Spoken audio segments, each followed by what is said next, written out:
Good morning. The iPhone 16e was released yesterday. Is it a phone for seniors? Let's talk about it. A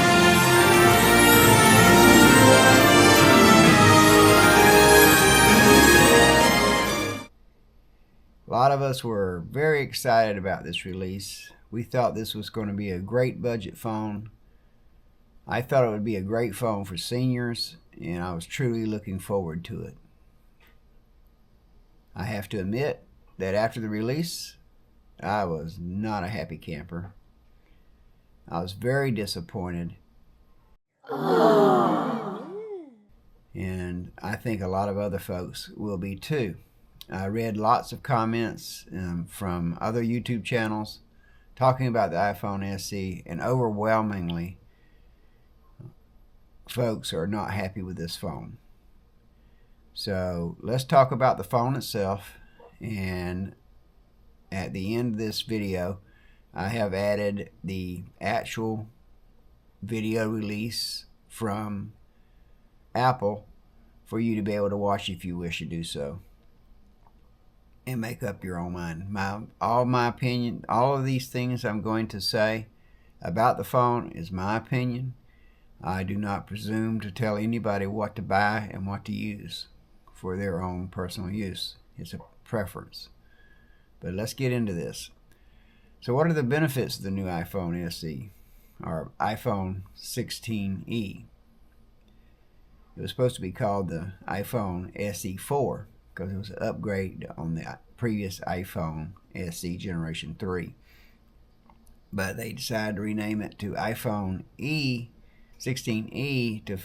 to complete the family lineup of the iPhone 16. You have the iPhone 16, the iPhone 16 Pro, and the iPhone 16 Max. Of course, the iPhone 16s are very expensive. I believe the cheapest one starts at $799, $800, and can go up to almost $2,000. So they are very expensive phones. So let's list the benefits that they talked about. Now, I don't have a script, but I have a list. I don't want to waste a lot of time discussing things, a lot of fluff. So basically, they're saying it is a beautiful design. Well, actually, it's a same design as the iPhone 14. So I don't know where the concept of a beautiful design comes from. It looks like the old phone.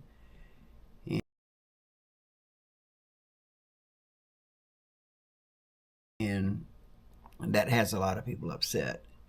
It is made from aerospace grade aluminum, which is very, very hard and very, very durable. So if you drop it, the case itself will be in good shape. The screen itself is a ceramic glass shield, is what they're calling it. And supposedly it's really hard and hard to scratch and hard to break. So that would be a benefit. There's also a programmable action button on the side of the phone, which seems to have stirred up a lot of controversy among all the fans.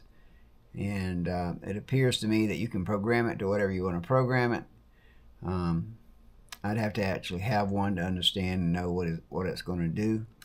But unless Apple sends me one, who knows? It has a USB-C port, and that's the connection at the bottom of the phone. That's where you charge it and connect it up to anything else. They were actually forced into putting a USB-C port on these phones by the European Union. They're not allowed to sell any.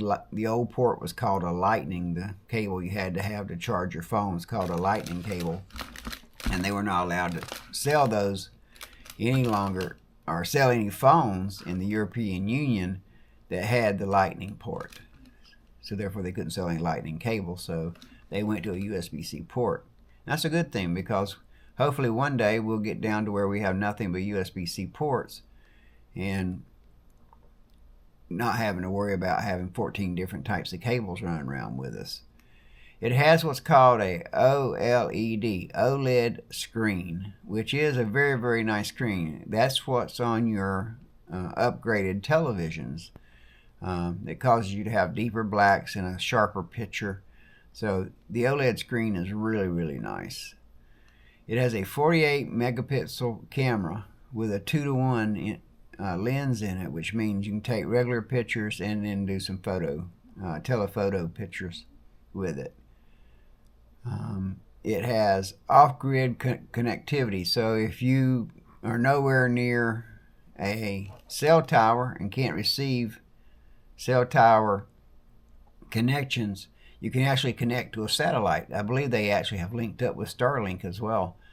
So that's kind of nice that maybe you could be out there in the ocean fishing. I live on the coast, and you could be out there fishing and actually connect to a satellite and send text messages like, please call the Coast Guard and come get me. My boat run out of water. Oh, out of gas, not water. So anyway, it comes in two colors, black and white. Kind of reminds me of what Mr. Ford said when he brought out the Model T. He said you can have your choice of two colors, black and black. So with the phone, you can have black and white. I don't know if that even matters. You can actually buy a case. I think, well, I'm going to talk about that in a second. But anyway, the bottom line is you got two colors to choose from. Now, what's the cons of this phone? Number one, and probably the biggest, it makes all the rest of the cons irrelevant. They don't even matter. The price, $599. No, I didn't stumble. $599 for a budget phone. That is not a budget phone.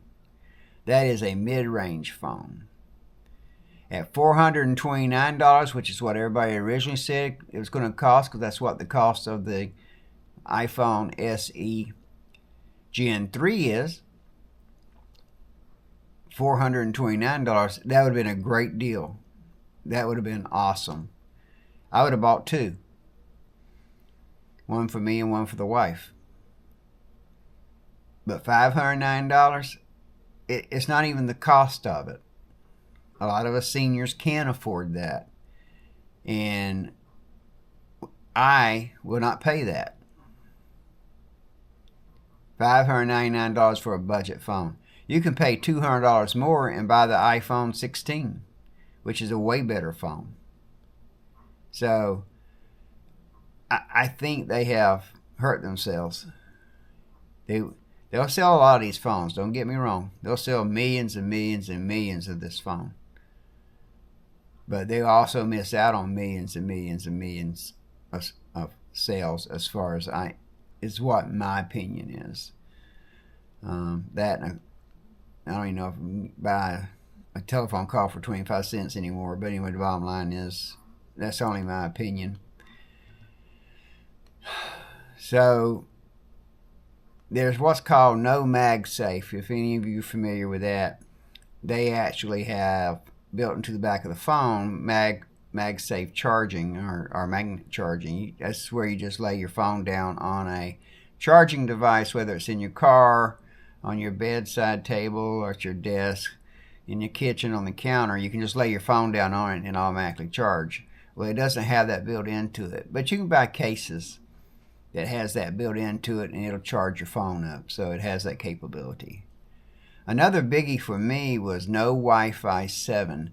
Wi-Fi is what you use to connect to the internet on your phone if you're not using your cellular service. So if you're in your house and you have Wi-Fi set up, you can connect to the internet through your Wi-Fi, and you don't have any cell phone usage. So for those of you that are on metered plans, which means you pay for the data that you use and it's not unlimited, it saves you money because you're using the Wi-Fi instead of your cellular service. Well, Wi-Fi 7 is the next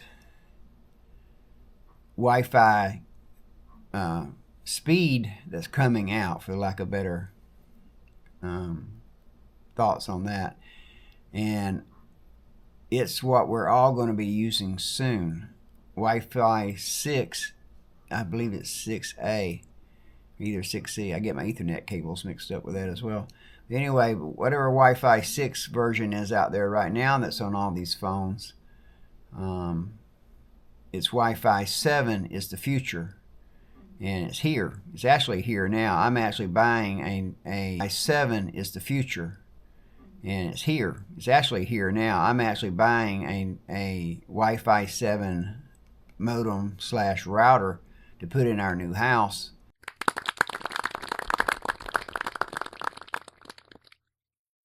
And that's what I will be using from now on. And I will only be buying Wi-Fi 7 devices in the future. So it's very disappointing this phone does not have Wi-Fi 7 in it. Also, Apple has now made their own modem that goes on inside the phone to connect to the Wi-Fi. And there's various reports on this, as in they're not sure it's going to be as good as the modem that they were using from the other companies. So I think it's kind of sketchy that people who are buying the new iPhone 16e is actually going to be the guinea pig for how good this modem is going to be. Another problem I have with this phone, or I consider to be a con, is the low level brightness. The iPhone 16 has a lot more brightness than this phone does.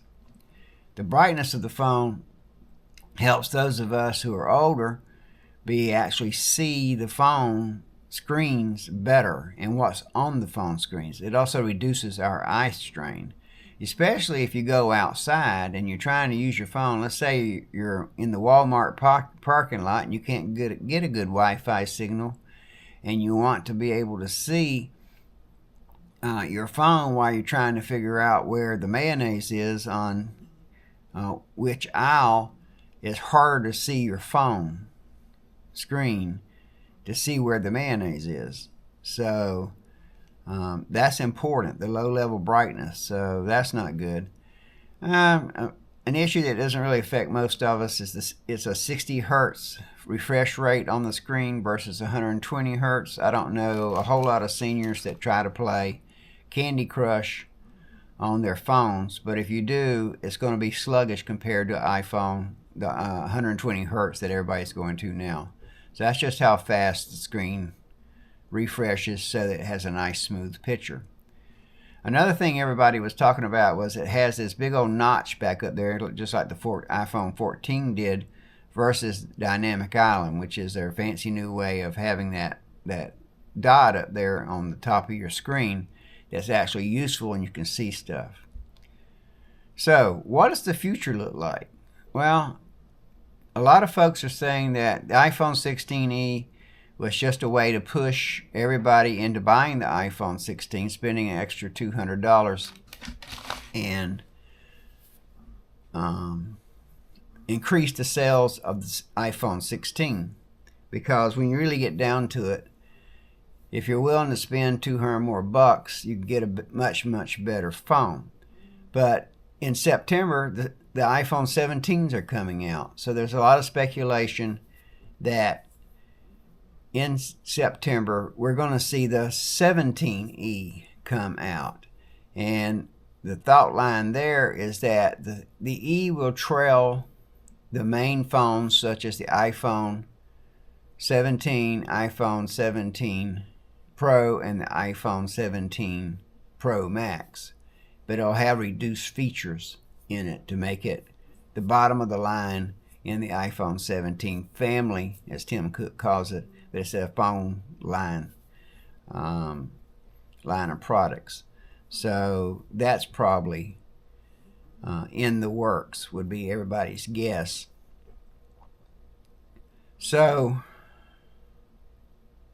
in September of 26, which is not that far away, they're actually going to come out with what's called the iPhone 18.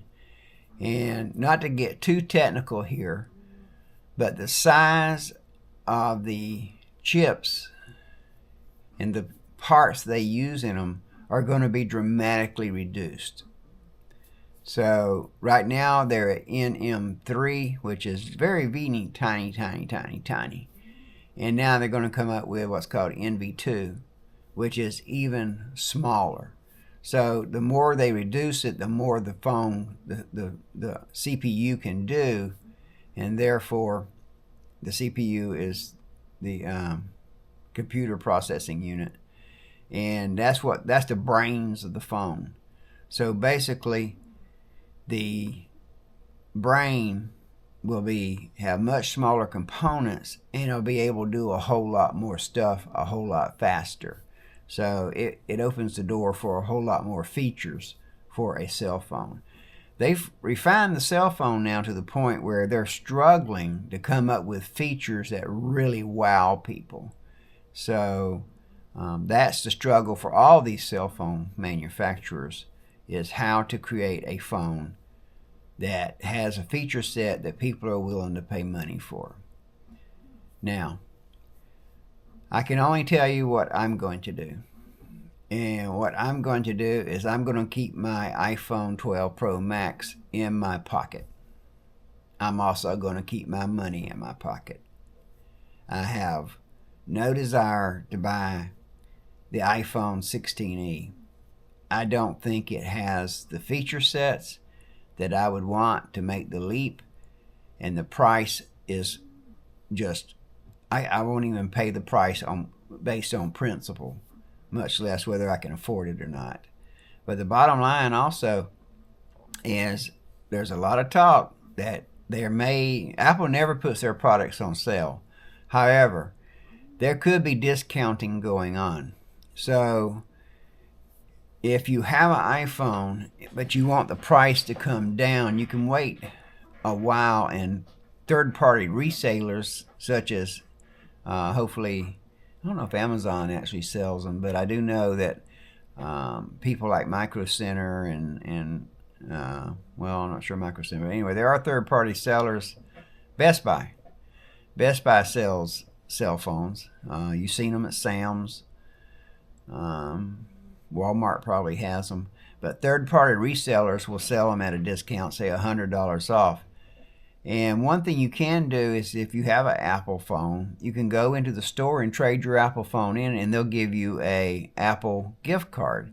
And you can use that to buy other stuff, like if you want to buy an iPad or some kind of accessories, you can use that card in the store to buy that stuff, and you can pay the reduced price for the phone, the iPhone, at a third-party reseller. Or you can be like me and just hold on to your phone and use it for a while and hope that the prices come down. I actually am thinking I'm going to wait until September of 2026, and my iPhone may have no trade-in value at that time, and that's okay, because I would like to try out this new iPhone 18 with the new chipset that's in it, the CPU that's going to be in it. I think that may be a worthy upgrade. But you can look at all this yourself, take what I said with a grain of salt, and make up your own mind. I have attached the actual release for you, and you can review that if you wish. Thank you for watching this. Please like and subscribe. I need to build this channel. I need to get the word out to more seniors. Help me do that, please. Let folks know. Hopefully I'll have a next video should be really positive. I may now possibly try to do the Walmart app demo so that people can understand how to use the Walmart app. And I do have quite a few other pieces of technology that I am going to share. I have the new M4 Mac Mini desktop computer, which is only $699.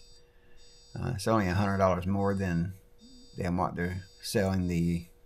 No, it's not even $100 more. It's $100 more than the iPhone 16e. But I have it's a desktop computer, which I think is the absolute best desktop computer value out there, and so do a lot of other so-called experts. I'm not an expert by any stretch of the imagination, but I also have a lot of attached devices that are attached to it to make it easier to use and better to use. I have a beautiful monitor that I want to demo, and so lots of things like that are coming along. So I hope you enjoyed this video. If you did, please hit like, and if you're so inclined, please subscribe. I'd appreciate it. I'd like to build the channel. Please tell your friends and family to watch the channel. I'll even be showing later on how to use YouTube videos and share those with other people so that you can spread the word. But let's get out there and help other senior citizens learn all about tech. Thank you so much, and I hope you have a great day. Goodbye.